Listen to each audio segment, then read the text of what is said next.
ओम श्री दुर्गाय नमो नमः। श्री दुर्गा सप्तति नवमोध्यायः। निशुम्बध। मैं अर्धनारीश्वर के श्री विग्रह की निरंतर शरण लेता हूँ। उसका वर्ण बंदूक पुष्प और स्वर्ण के समान रक्त पीत मिश्रित है। वह अपनी भुजाओं में सुंदर अक्षमाला, पाश, अंकुश और वरद मुद्रा धारण करता है। अर्धचंद्र उसका आभूषण है तथा वह 3 नेत्रों से सुशोभित है। राजा ने कहा, भगवान, आपने रक्तबीज के वध से संबंध रखने वाला देवी चरित्र का यह अद्भुत महात्मा मुझे बतलाया है। अब रक्तबीज के मारे जाने पर अत्यंत क्रोध में भरे हुए शुंभ और निशुंभ ने जो कर्म किया उसे मैं सुनना चाहता हूँ। ऋषि कहते हैं, राजन, युद्ध में रक्तबीज तथा अन्य दैत्यों के मारे जाने पर शुंभ और निशुंभ के क्रोध की सीमा न रही। अपनी विशाल सेना इस प्रकार मारी जाती देख निशुंभ अमर्थ में भरकर देवी की ओर दौड़ा। उसके साथ असुरों की प्रधान सेना थी। उसके आगे पीछे था पार्श्व भाग में बड़े बड़े असुर थे जो क्रोध से ओठ चबाते हुए देवी को मार डालने के लिए आए। महापराक्रमी शुंभ भी अपनी सेना के साथ मात्र गुणों से युद्ध करके क्रोधवश चंडिका को मारने के लिए आ पहुंचा। तब देवी के साथ शुंभ और निशुंभ का घोर संग्राम छिड़ गया। वे दोनों दैत्य मेघों की भांति बाणों की भयंकर दृष्टि कर रहे थे। उन दोनों के चलाए हुए बाणों को चंडिका ने अपने बाणों के समूह से तुरंत काट डाला और शस्त्र समूह की वर्षा करके उन दोनों दैत्यपतियों के अंगों में भी चोट पहुंचाई। निशुंभ ने तीखी तलवार और चमकती हुई ढाल लेकर देवी की श्रेष्ठ वाहन शेर के मस्तक पर प्रहार किया। अपने वाहन को चोट पहुंचने पर देवी ने क्षुरप्र नामक बाण से शुंभ की श्रेष्ठ तलवार तुरंत ही काट डाली और उसकी खाल को भी, जिसमें 8 चांद गड़े थे, खंड खंड कर दिया। ढाल और तलवार के कट जाने पर उस असुर ने शक्ति चलाई, किंतु सामने आने पर देवी ने चक्र से उसके भी 2 टुकड़े कर दिए। अब तो निशुंभ क्रोध से जल उठा और उस दानव ने देवी को मारने के लिए शूल उठाया, किंतु देवी के समीप आने पर उसे भी मुक्के से मारकर चूर्ण कर दिया। तब उसने गदा घुमाकर चंडी के ऊपर चलाई, परंतु वह भी देवी के त्रिशूल से कटकर भस्म हो गई। तदंतर दैत्यराज निशुंभ को फरसा हाथ में लेकर आते देख देवी ने बाण समूह से घायल कर धरती पर सुला दिया।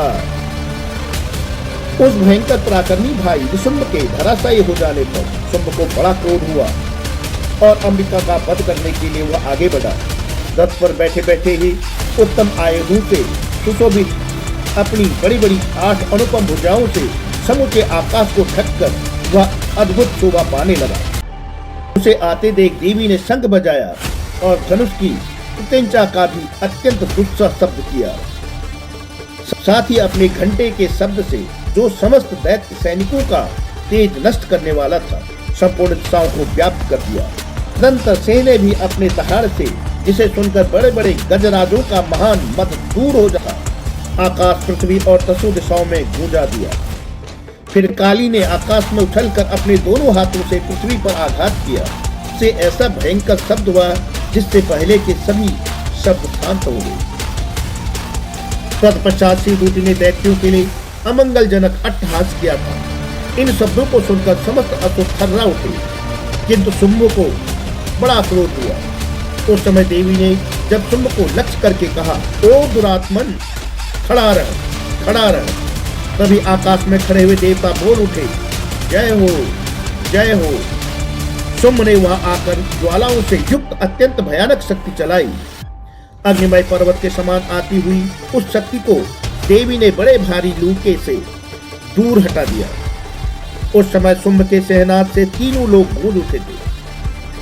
राजन, उसकी प्रतिध्वनि से वज्रपात के समान भयानक शब्द हुआ, जिससे अन्य सब शब्दों को जीत लिया।